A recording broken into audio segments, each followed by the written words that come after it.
Hello, we are Group 3. This is our final project, the battery backup circuit with state indication.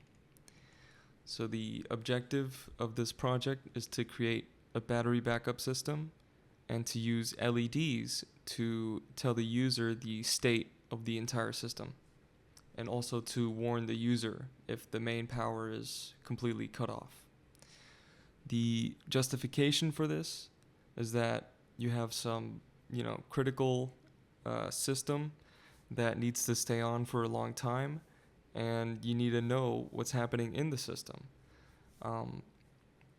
Also, to know whether just some noise or some intermittent power is going on, or if the main power is shut off completely for 3 or 4 seconds.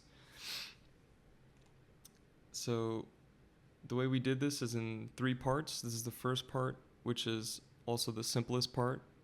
It's just a Zener diode and a resistor and an LED, all connected in series. So when it's normal voltage, 24 volts, the Zener diode breaks down and allows current to pass, and it turns on the LED. And when there's a fault and you're running just on the 9-volt battery, the voltage isn't high enough to break down the Zener diode, and you get no current. Second part is a bit more complicated. First, we have an op-amp, non-inverting, and this gives us around 17 volts when there's no fault, and 0 volts when there's a fault. The second part of this circuit is the single transistor NOT gate. When this is producing voltage, 17 volts, it's allowing current to pass from this node down to ground, which, because this branch is almost 0 resistance, the 555 circuit in parallel with this transistor will actually receive very little current and very little voltage. The third part of this is the capacitor circuit, which allows us to see whether there is some fluctuation or some noise in the power. And the idea is that the capacitor will provide power for a short time. If it's noise, the power will come back on soon enough so that there's no interruption in the whole circuit.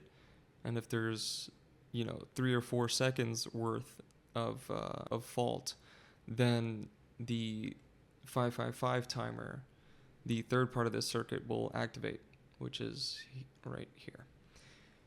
So this is just a 555 timer in parallel with an LED, a red LED. And it's set to about 1 hertz, but the resistor values aren't quite correct.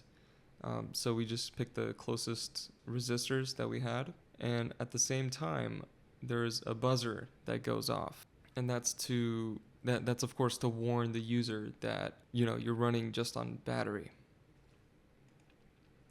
So here's a demonstration of the intermittent power. Pay attention to the yellow LED and the green LED. You can see the green LED will turn off when there's no power, but the LED that's yellow will stay on.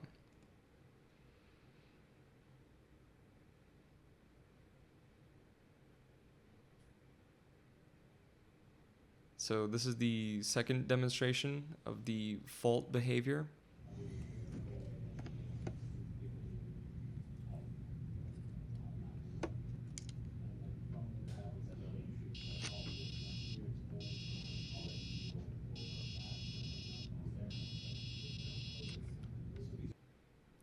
Okay, and that speaker might seem a little quiet, but this potentiometer here is actually in parallel with it, which, we set it to a value that makes it quiet because we were in the computer lab, so we didn't want to disturb anyone.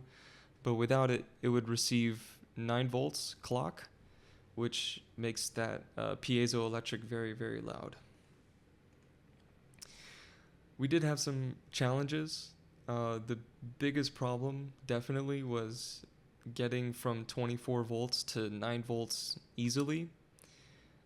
We had this mini breadboard to sort of get different voltages, but it wasn't quite working out, and it took a long time to sort of figure out where all the wires should go, and it was making some of the batteries hot, which is not a very good sign at all. So because of that, we had to simulate, as you saw in the previous video, that we had to simulate the faults by hand, which was a little disappointing, but I think it still works in the end. So for the parts and costs, depending on how you want to look at it, um, really the only thing that we needed to buy was the Zener diode kit, which was about $8.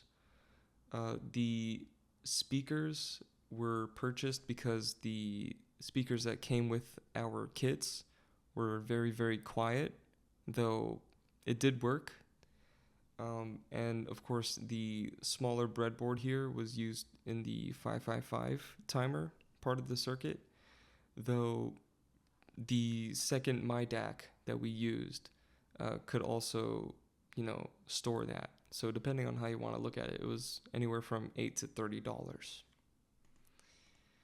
And that's the end of our presentation. Thank you very much.